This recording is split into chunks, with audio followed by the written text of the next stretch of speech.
అయ్యండి బాబు, నేను మీ కాకినాడ ప్రసాద్ని. ఈ రోజు మనం ఎక్కడ ఉన్నామో తెలుసండి? కాజులూరు మండలం తణుకువాడలో ఉన్నామండి. రోజు అయితే పాప పునర్వికకి అమౌంట్ ఇద్దామని చెప్పి ఇక్కడ ఉన్న అన్నయ్యలు రమ్మన్నారండి. గట్టిగా మాట్లాడారు. మాది తణుకువాడ గ్రామం అండి. ఇక్కడ ఉమా అనేసి కాకినాడ నుంచి ఒక ఉమా తెలుగు ఆఫీస్ అనేసి అన్నయ్య మమ్మల్ని అందరినీ సపోర్ట్ చేసి తణుకువాడ గ్రామంలో మీకు ఏమన్నా అమౌంట్ డొనేట్ చేయడానికి అవకాశం ఉంటుంది అనేసి అడిగారు.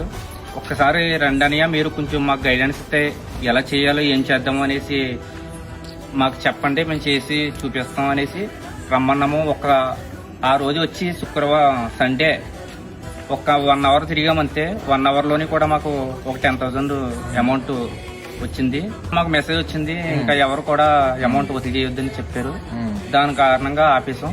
దుబాయ్ నుంచి మా ఫ్రెండ్ ఒక అబ్బాయి వెంకటేష్ అనేసి 5,000 అమౌంట్ నా స్టేటస్ చూసి ఇన్స్పైర్ అయ్యి వెంటనే నాకు నీ అకౌంట్ పెట్టరా బావా, నేను అమౌంట్ కొడతానని చెప్పడం జరిగింది.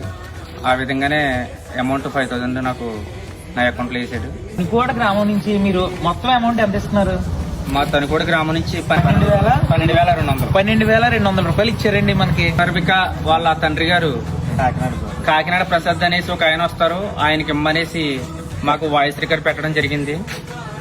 తర్వాత ఆయన ఫోన్లో కూడా మాట్లాడడం జరిగింది. ఆయన ద్వారా ఇప్పుడు ప్రసాద్ గారిని ఇక్కడ రప్పించి ఈ అమౌంట్ ఇవ్వడం జరిగింది.